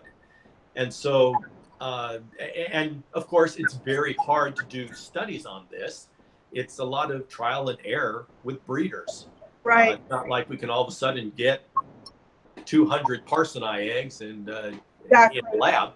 You can't really do like a control and a variable. I mean, you can't. Yeah. We could, if some breeder of Parsonide decided they want to donate hundreds of eggs to go through all this, but that's not probably going to happen anytime soon. And really, at this point, the Parsonide breeders have pretty much got it down.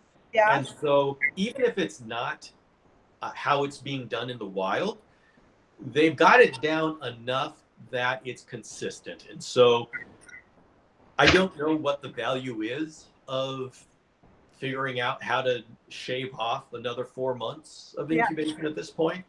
And until there's a value in doing that, I think the Parsonide breeders have done a pretty good job of doing that, and they've done a good enough job that even though exportation has been shut down, Parsonide is probably one of those species that's going to continue for a long while into captivity, because we've had that dedicated effort from the Parsonide breeders. Awesome. That's good. So that's a victory for us as a community. So tell me, what is the most difficult species that you've reproduced, and one that you still want to, that you haven't gotten to yet? Oh, the most difficult. It's not difficult anymore, but it used to be difficult. Troceros deramensis. That's a 3-horned chameleon, and back in the late 90s, we were having a lot of problem reproducing that. We still don't know why there was so much problem reproducing that, but the females would just die before they laid their eggs. Now, was that because they were egg bound because we fed them too much? Was it because they weren't seeing something they needed? I don't know, but I reproduced that, and it was probably the proudest moment in my chameleon breeding history. is being able to do that. So what year did you achieve that? What? I'm sorry, what? So what year were you able to reproduce them and achieve that goal? That was in the late 90s. Possibly 98, something like that. Congratulations. Well, thank you. And I tell you, the Daramensis are so cool because when they hatch, they're bright robin's egg blue. Ooh. Little babies.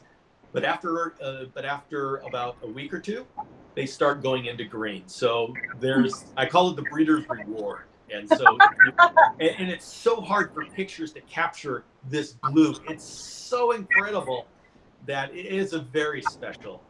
Get a little surprise. Okay, now it's over. Yeah. So then you're saying, what chameleon would I want to reproduce? Yes. At this point in my chameleon journey, I want to reproduce Jackson's chameleons. And I am reproducing them right now.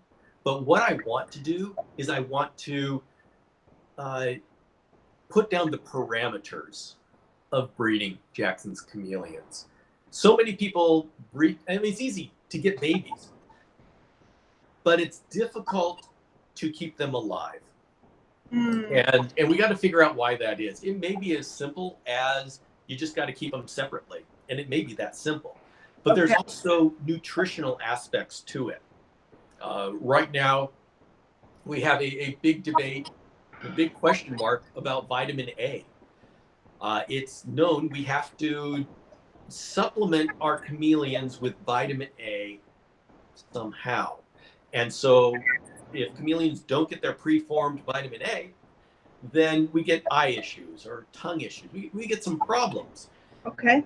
But the problem with that is they're not getting preformed vitamin A in the wild. The insectivores don't get that. So where are they getting it? The most obvious answer would be carotenoids. That's where we get our vitamin A. But of course, we get it from beta carotene. And somebody did a study, Gary Ferguson did a study that said that they didn't find conversion from beta carotene to vitamin A in the panther chameleons. But unfortunately, the community has taken that as, well, okay, chameleons don't convert carotenoids, which there's so many different carotenoids, and the test was with beta carotene as an isolate. So there's no way that we can say that they don't use carotenoids just like we do. We can say beta carotene as an isolate doesn't work that well. Now, we got to figure out how they're getting their vitamin A. And the problem is vitamin A is a fat-soluble vitamin. So too much of it causes health issues. And so my challenge right now is to figure out the nutritional landscape of Jackson's chameleons. Some people just do calcium, a supplement with calcium and bee pollen, and that's it. They don't give preformed vitamin A, and they're able to reproduce Jackson's chameleons. So what I want to do is figure out, what do the chameleons need? And this isn't just baby chameleons. What do the mothers need as they're caring for the babies inside? Because we know with eggs have vitamin A in it. So somehow the mother needs to get all of this nutrition. And so my mission right now is to figure out what we have to do to the husbandry of the gravid or pregnant female Jackson's chameleon and map out what we need to do to successfully raise baby Jackson's chameleons. And so that's what I'm doing with my chameleon time right now. Interesting. So how is infant care different from adult? Do they need to be kept warmer, wetter? Obviously, their nutritional needs do vary, and we don't have that quite figured out. They actually are cared for exactly the same as the adult. Now, there's a caveat there. Okay. The babies are living lower down. And so a lot of times in our caging, especially if we have small caging, we lose a lot of our gradients. And so the larger the caging, the more of a temperature gradient. And that means that I have a hot spot at this point and a cool spot at this point, and the chameleon can choose anywhere in between. So they thermoregulate. Right. They make that choice. And in a large cage, you have an effective gradient. If you have a smaller cage, then you don't have as much of a gradient. And so if you are successfully keeping the chameleon, you're fine-tuning that to your adult chameleon.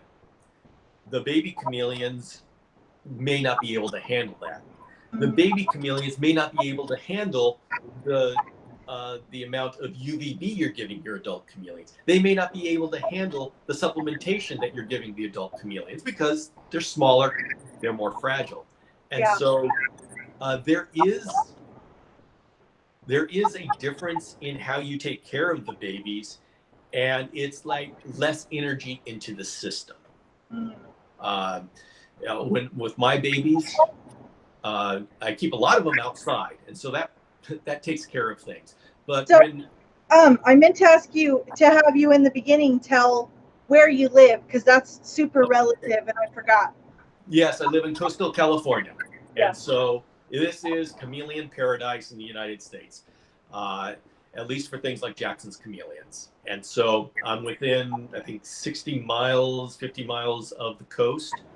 I've lived in Southern California in Orange County, and now I'm living in Silicon Valley.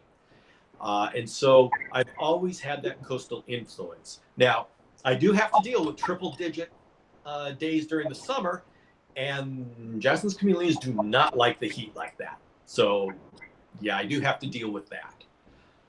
But I do have some very good, my cool nights. Jackson's chameleons have no problem with cool nights, especially like live bears have no problem with cool nights. And it goes down into the 50s, the 40s, they're doing just fine.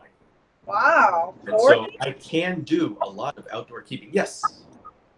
Veiled chameleons, Jackson's chameleons, 40s are fine. I had no idea. Yes. Now, I got to say, go ahead. You can't just take your chameleon from your bedroom and put them outside in a 40-degree night. They need to acclimate. They need to have that rise and fall of temperatures and humidities and outdoor conditions. But if you keep them out, start them in the summer when it's nice out, and then they adjust as the seasons adjust, they have no problem getting down into the 40s.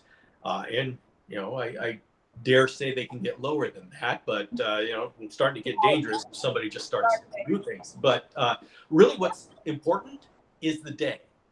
If the day is clear and there's sun, the 40s is no problem. Your problem is going to come if you have long times of cloudy, rainy, cold, and so the chameleon never warms up.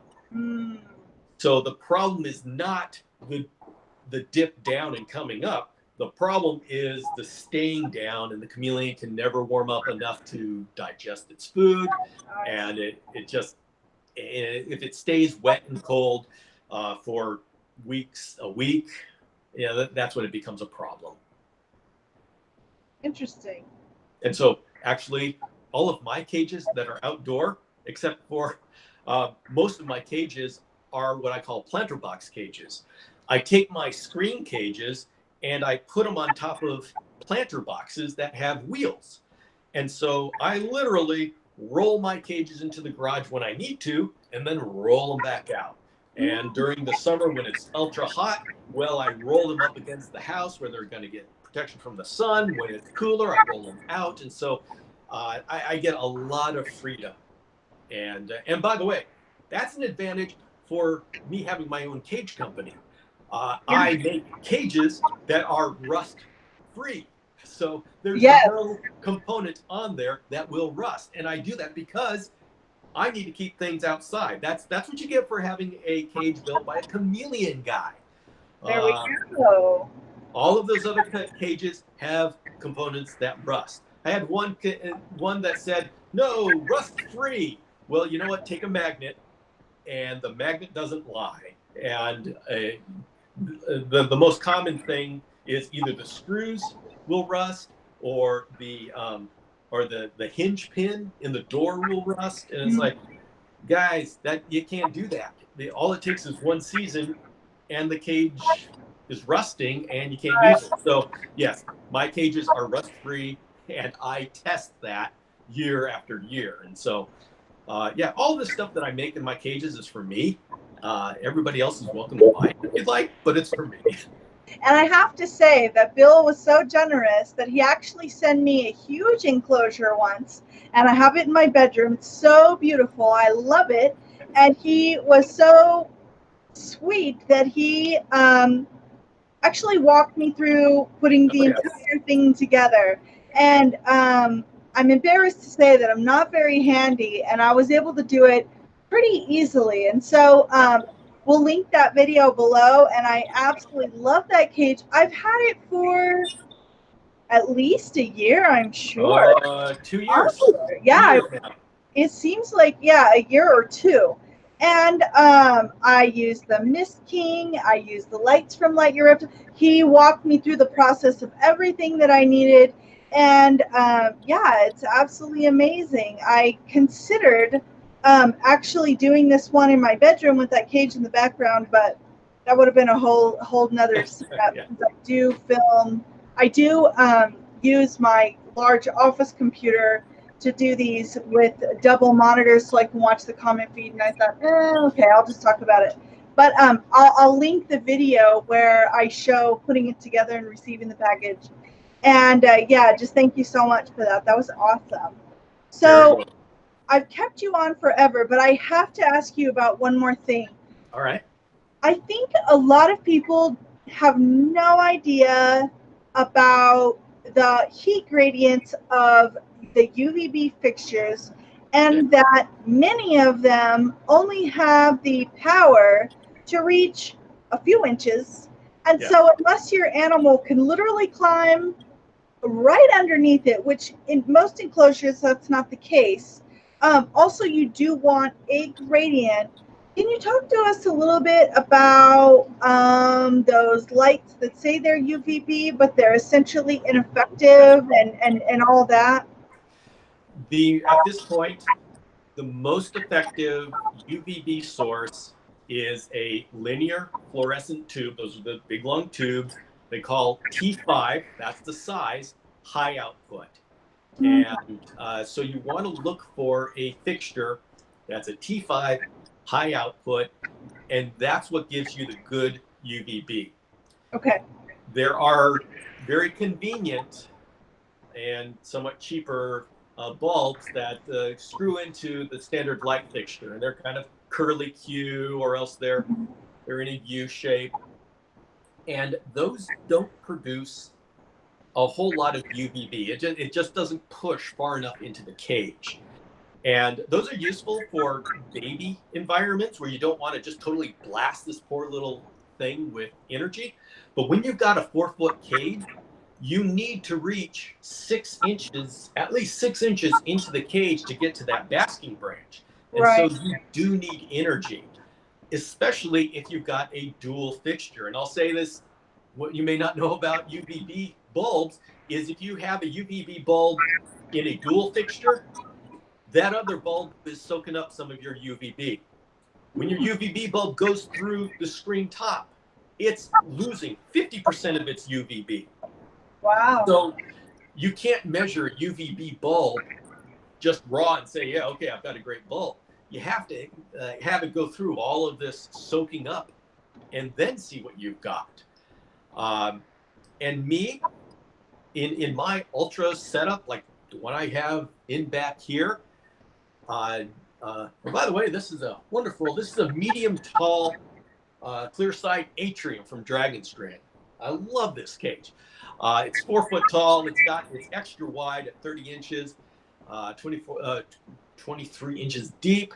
And for a cage like this, I do need a lot of UVB coming down. And so what I do is I actually get a 4 T5 6500K bulbs, and those are just the normal daylight. And then I put a UVB T5 UVB into a single reflector. And the most common types are 6% and 12%. And that is how much light output is in the UVB range. So, and those are Arcadia numbers. ReptiBreeze, ZoomEd has the 5.0 and 10.0. It's basically the same thing. I use Arcadia, I like those. But I actually put it in a individual reflector, so it's very powerful. And I put them in a rack. You can see this is a rack here. And what that allows me to do is, instead of laying the lights on top of the cage, I can actually raise and lower the lights above the cage, and I get my solar meter. That's a meter. Let's see, do I have one here? Oh yeah. This is my meter that tells me how much UVB I've got, and so I can dial it in. So I have a UV index of between, say, 3 or 6 at the basking area. And so, yeah, and so and that's my philosophy about the UVB as well as the heat lamp. I would rather have a more powerful lamp further away, because, you know, coming out of this, it's like a cone if you take a two-dimensional cross section. And the further down in the cone, the wider the area that's getting that energy. So if you have a basking bulb, it may be 100 degrees right here in this small area, but then it's 90 degrees in a larger area. I want my chameleon to be able to fit its entire body into the correct temperature area. And so if I have a more powerful bulb further away from the cage, then I have a more gentle heat at that particular level across the basking branch. If I have a smaller wattage bulb and it's right up against the screen, then it's got this small area that has the right heat. And so the chameleon has got to figure out how to get its entire body in there. And the thing with chameleons is they don't understand being burned. For whatever reason, they just don't have the oh, misters went on. I hope that's not disruptive. Hopefully, and so I've got to, you've got to make it so the chameleon can't burn itself. It just doesn't have the pain receptors, like especially the veiled chameleon in its cast. It doesn't have the pain receptors to understand that it's being burned, because, well, it's not designed to know that in the world. They don't have lamps in the wild. Yeah. I mean, and so if you have a light that's producing a small area of the comfortable temperature, it's going to try to fit its body in there. And in doing so, it could very easily get itself burned, especially if it starts climbing on top of the ceiling, and then it's getting very close to those lamps. Our UVB lamps can produce unearthly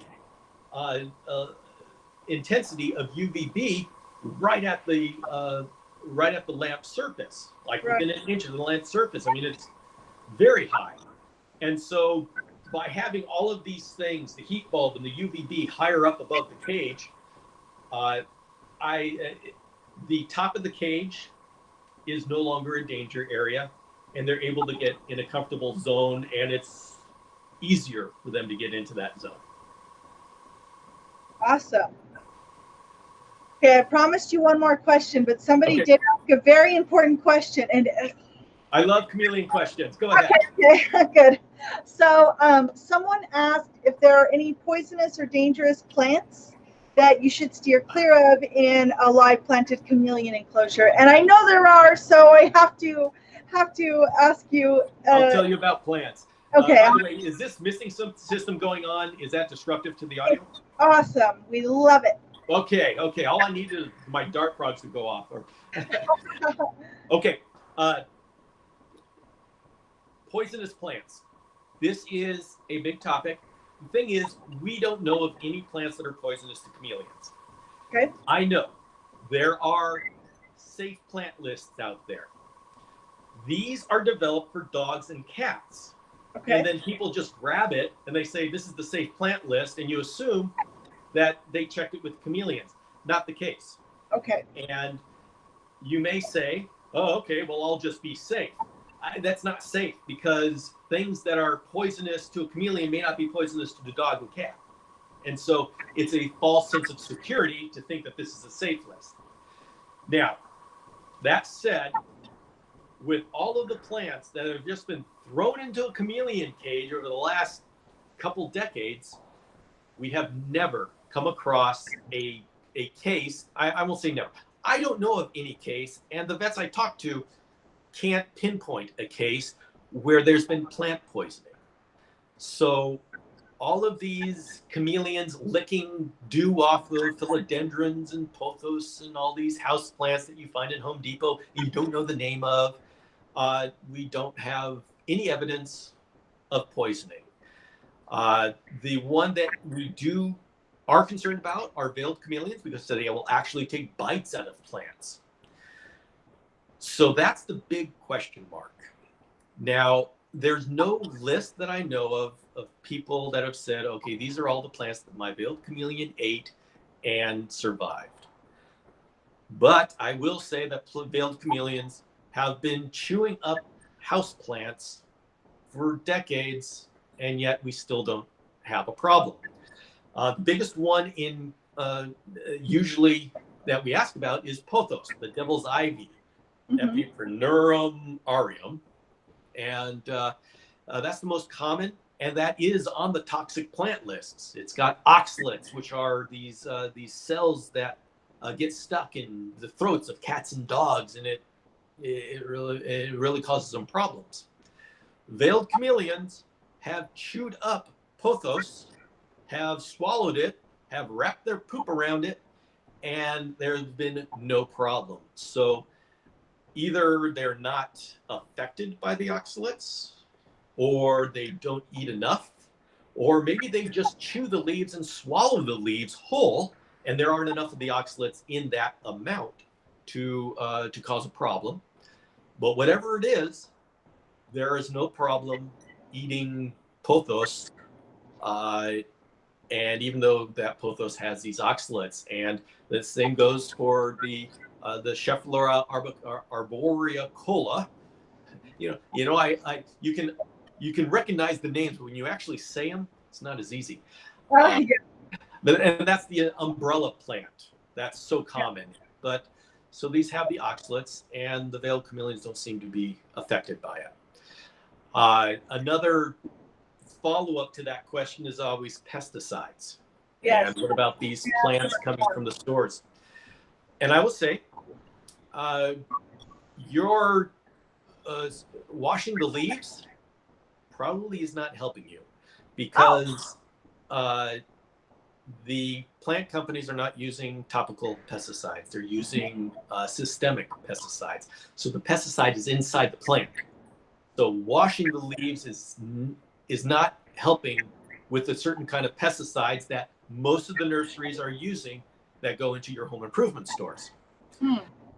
The one that was the pesticide that was most used was neonicotinoids, which have gotten a real bad rap in the media. And then some laws were passed that required labeling of plants that were treated with neonicotinoids. And at that point, we in the chameleon community all of a sudden found out all of our plants had neonicotinoids. And so we were unwittingly testing whether these neonics were dangerous to chameleons, because our veiled chameleons were eating plants with neonicotinoids.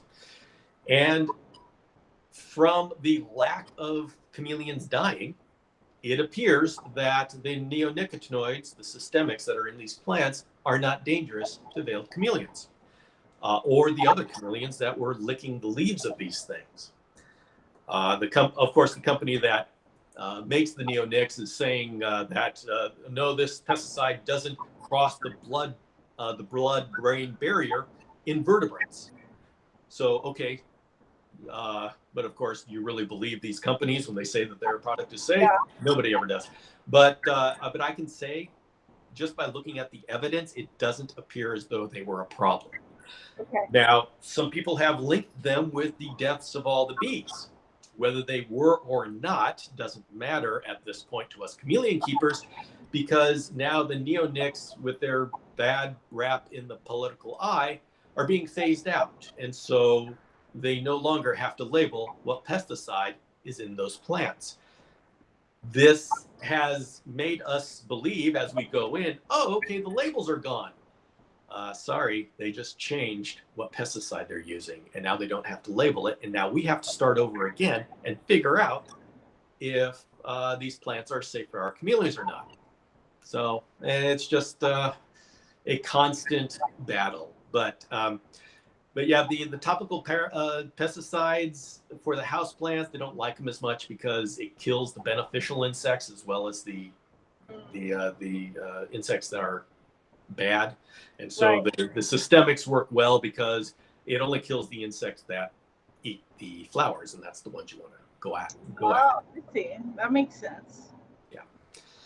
Wow. So, that was interesting. Very interesting. Yeah, well, this is what happens when you do a podcast, and each one of these little questions you've got to dive into, and you realize there is just more questions for every answer you get, and you have to answer all of them before you make an episode. So if you want to choose a plant for your chameleon, the thing you've got to watch out for is thorns and surfaces that are dangerous, like a stinging nettle. I wouldn't put that in. The bromeliads that have sharp thorns, I wouldn't put that into the cage.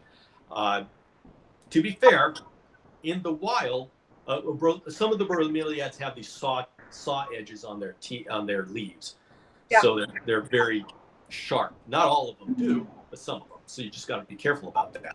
Now, chameleons live in amongst thorns in the wild without a problem. In fact, I had a chameleon that lived on a rose bush and got along just fine.